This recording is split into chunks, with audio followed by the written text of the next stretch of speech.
안녕하세요. 사진 찍는 회계사입니다. 제가 협찬에 대해서 말씀을 좀 드릴까 하는데요. 제가 사실은 평소에 다른 분들 영상을 많이 볼 수가 없는 조건이에요. 왜냐면 저는 직장인이라서 월요일부터 금요일까지는 근무를 해야 되고 또 집에 돌아오면 시간이 얼마 없고 또 와이프도 있으니까 주말에는 아내랑 시간도 보내야 되잖아요. 그래서 생각보다 영상 만들 시간이 굉장히 타이트하기 때문에 제 거 만드느라 바빠서 다른 분들 걸 잘 못 봐요.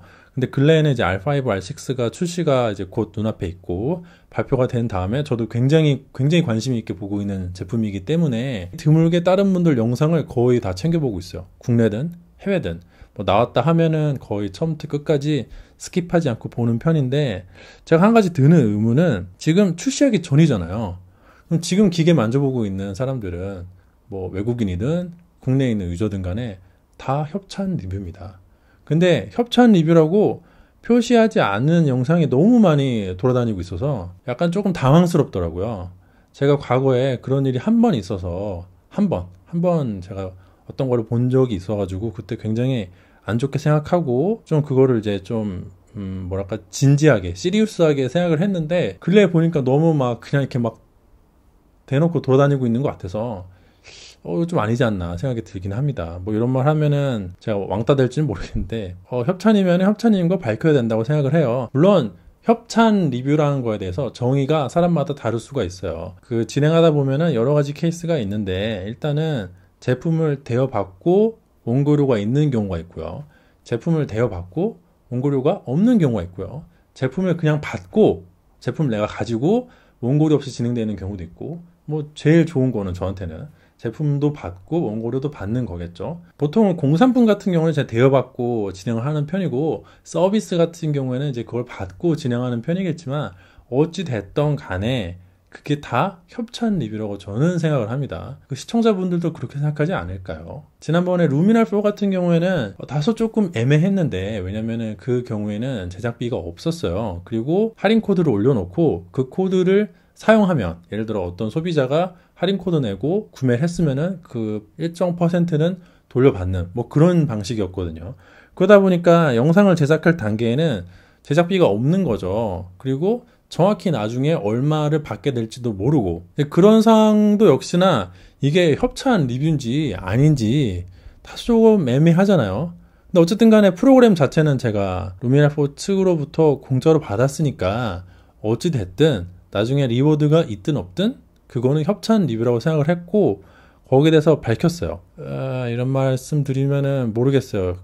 제가 처음으로 그걸 얘기한 것 같아요. 누차 말씀드렸다시피 저는 다른 분들 영상을 그렇게 많이 챙겨보는 편이 아니라서 지금 뭐 정확치는 않지만 제가 아마 최초로 밝히지 않았었나. 근데 그거는 마땅히 시청자가 알아야 될 사항이라고 저는 생각을 하고요. 그거를 말하지 않는 것은 조금 좋지 않다고 생각을 합니다. 물론 광고가 나쁜 건 아니에요. 누차 말씀드리지만 절대 광고는 나쁘지 않고요. 제가 유튜버로서 조금 억울한 측면은, 연예인 같은 경우에는 전혀 그 제품하고 상관없는 사람이 그 미리 광고주랑 광고회사랑 기획사랑 다 그 대본 짜는 거 광고 현장에 가서 그냥 읽는 연기를 하는 경우가 많거든요. 그러니까 처음부터 끝까지 다 거짓말이죠. TV 광고가 다 그래요.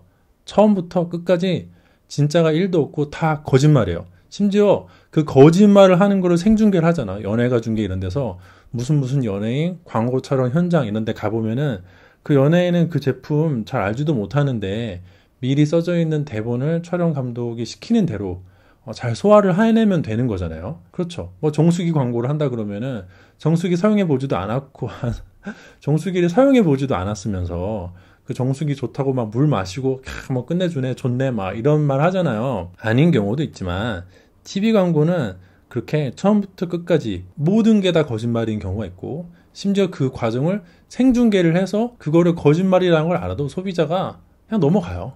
원래 그렇지 이러고. 근데 유튜버 같은 경우에는 이제 그렇지 않죠. 유튜버 같은 경우에는 조금 이렇게 하면 막 나쁜 놈 되고 죽일 놈 되고 이러는데, 그거는 글쎄 뭐 채널의 성격이 다르니까 그렇게 약간의 비난을 받는 거는 어쩔 수 없는 면이라고 생각을 하지만, 개인적으로는 광고라는 것 하나 때문에 비난하는 건 너무 아닌 것 같고요. 저도 광고 진행하고 있고, 다만 광고면 광고라고 밝혀야죠. 광고가 나쁘지 않다는 건 어디까지나 그게 합법적인 테두리 안에서 진행이 될 때 나쁘지 않다고 말할 수 있는 것이고, 그 법적인 테두리 내에서 보장을 해줘야지 그게 자본주의 사회고, 그게 안 되면 이제 공산주의 사회로 넘어가는 거니까 당연히 보장은 하되 일정 선은 지켜야 된다. 광고를 뭐 후기처럼 속여서 올리는 건 문제가 되는 것이겠죠. 그것만 아니라면 지난번 영상에서 말씀드렸다시피 뭐든 상관없다고 봐요. 어차피 연예인 같은 경우에는 처음부터 끝까지 다 거짓말인데, 광고가 뭐 그럴 수도 있잖아요. 그런데 적어도 그게 광고라는 것은 밝혀야 한다. 근데 이렇게 말씀을 드리면은 몇 가지 반론이 있을 수는 있을 것 같아요. 가이드라인 유무라든지 페이 유무라든지 여러 가지 형태에 따라서 그거를 유료 광고가 아니라고 생각할 수도 있다. 유튜버 창에 유료 광고 포함이라는 팝업을 띄우면은 그거를 해석하는 거는 이제 사람마다 너무 다르잖아요. 그래서 내 생각에는 이거를 유료 광고 포함이라는 문구를 달 정도는 아니야 라고 그 크리에이터가 생각할 수는 있습니다. 그러니까 아예 깔끔하게 돈 받고 광고 영상 제작하는 경우에는 당연히 올라가겠지만은, 잠깐만, 내가 돈도 안 받고 그 기계 대여 받거나 아니면은 뭐 어디 가서 내가 별로 원치 않았던 서비스를 그냥 한번 해보는, 체험해주고 거기에 대한 정보를 시청자한테 제공한다 라고 생각할 수는 있거든요. 근데 그럼에도 불구하고 그렇다면은 유료 광고 포함이라는 그 팝업창 띄우기 만약에 적절치 않다고 생각이 된다면은 지금 이게 어떤 과정으로 제작되고 있는지는 밝혀야 된다고 봅니다. 예를 들어 뭐 그런 거 있잖아요. 이거는 업체로부터 기기를 대여받았고 별도의 원고료는 없습니다 라든지, 아니면 제가 지난번 했던 것처럼 이거는 할인 코드를 입력을 하시면요 여러분도 할인을 받지만 저도 여러분들이 지불한 금액의 일부분을 받습니다 라고 명시를 하든지, 아무튼 그게 지금 어떠한 형태로 굴러가고 있는지 명시를 해야 된다고 생각해요. 네이버 같은 경우에는 그게 규칙이 굉장히 세세하게 적혀 있잖아요. 괜히 그렇게 된 게 아닌데, 유튜브도 뭐 곧 그거 뭐 몇 초에 몇 분에 한 번씩 공지를 해야 된다 이런 식으로 바뀐다고 고시는 됐잖아요. 아직 시행은 안 됐는데. 뭐 지금까지 굳이 그거를 지킬 필요는 없겠지만, 그거 언제 시작인지 모르겠지만 그거 되고 나서는 또 그것도 잘 지켜야 될 것이고, 근데 설사 그런 거 요건에 해당하지 않는다고 하더라도 이게 지금 어떠한 형태로 크리에이터랑 광고주 간에 콜라보가 이루어지는지는 명시를 해야 된다. 자세하게 밝힐 수 없는 경우도 있겠죠. 그렇다면 그럴 때는 그냥 유료 광고 포함이라고 팝업창을 띄우는 게 맞지 않을까. 아까 제가 조금 억울하다고는 했지만 연예인하고 유튜버가 다른 이유는 그거를 이제 신뢰를 한다는 뜻이잖아요. 연예인이 나와가지고 화장품 광고 하면서 이거 바르면 피부 좋아집니다 하면은 속으로 그거 웃기고 있네 라고 생각하고 그냥 넘어가는데, 유튜버가 나와서 화장품 바르고 제가 해보니까 피부 좋아집니다 하면은 아 진짜 그렇구나 라고 믿으니까 화를 내는 거 아니겠어요? 가이드라인이 없으니까 나는 이거를 협찬 광고라 생각하지 않는다 라고 말씀하시는 경우도 있겠지만, 가이드라인 같은 경우에도 저는 가이드라인 자체가 나쁘다고 생각하진 않아요. 왜냐면은 업체가 광고를 진행하는데 가이드라인을 안 주면 저한테는 베스트지만 안 주는 경우도 많아요. 근데 굉장히 시시콜콜하게 주는 경우도 있어요. 그럴 때는 뭐 그거 거부하는 게 능사냐? 그렇지 않다고 보거든요. 왜냐면 그 제품에 관해서는 제조사가 제일 잘 아니까 제조사에서 어필하고 싶은 장점들, 제조사에서 어필하고 싶은 기능들 설명해 달라고 요청하는 거는 너무나 자연스러운 거라고 봅니다. 근데 이제 그 컨셉이 간혹 납득이 안 되는 케이스가 있을 수 있겠고, 또 말도 안 되는 거를 읽어 달라고 하는 경우는 할 수 없겠지만은 그냥 쭉 봐서 내가 실제로 테스트를 해보고 납득이 되면 당연히 가이드라인을 따라갈 수 있죠. 그래서 가이드라인 자체가 문제가 되는 건 아닌데, 가이드라인이 없어도 뭐 역시 그것도 훌륭한 리뷰가 될 수 있겠지만, 그렇다고 해서 가이드라인이 없으니까 이건 협찬 리뷰가 아니다 이렇게 생각하는 건 조금 아닌 것 같아요.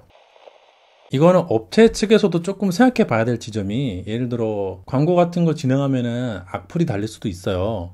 내가 비용을 들여서, 마케팅 비용을 들여서, 인력을 들여서 그런 걸 했는데 그렇게 안 좋은 댓글이 달리면은 당연히 기분이 좋지는 않겠지만은, 또 한편 생각해 봐야 되는 것은 스펙에 대해서 안 좋은 댓글이 달리면은 그거는 남들이 무시할 수도 있어요. 그러니까 예를 들어 어떤 장비를 보고 그걸 좋다 나쁘다 판단하는 거는 소비자 개인의 몫이기 때문에, A라는 소비자가 영상의 리뷰를 보고 야 이거 기능이 너무 안 좋은 거 아니냐 라고 댓글을 달아도 B라는 소비자는 나는 괜찮은 것 같은다 라고 구입을 할 수 있거든요. 그래서 A라는 그 사용자가 자기한테 안 좋다고 생각해서 스펙에 대해서 안 좋은 댓글을 달아도 그게 모든 소비자에게 다 영향을 끼치는 건 아닙니다.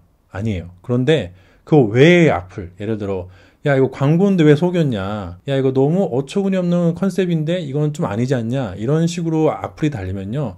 그건 다 공감하고 못 넘어가요. B라는 사람이 이 제품에 대해서 좋게 생각한다고 하더라도 그 광고 컨셉이 너무 어처구니가 없다거나 아니면은 광고인 걸 속이고 광고가 아닌 것처럼 올렸다면은 B라는 사람이 아무리 그 제품에 대해서 좋게 생각을 하더라도 그거 그냥 못 넘어갑니다. 스펙에 대한 악플은 소비자가 넘길 수 있지만 그거 외에 마케팅에 대해서 뭔가 조금 의심스러운 부분이 있거나 조금 선을 넘는 부분이 있으면은 그거는 모든 소비자가 다 한마음이 돼서 공격을 하고 넘어가지 못하거든요. 그런 측면에서 생각을 해가지고 리뷰를 진행하는 게 좋지 않을까 생각을 해요. 뭐 이런 말씀 드리면은 조금 언짢으실 수도 있겠지만은 길게 보면 그게 맞다고 생각해요, 저는.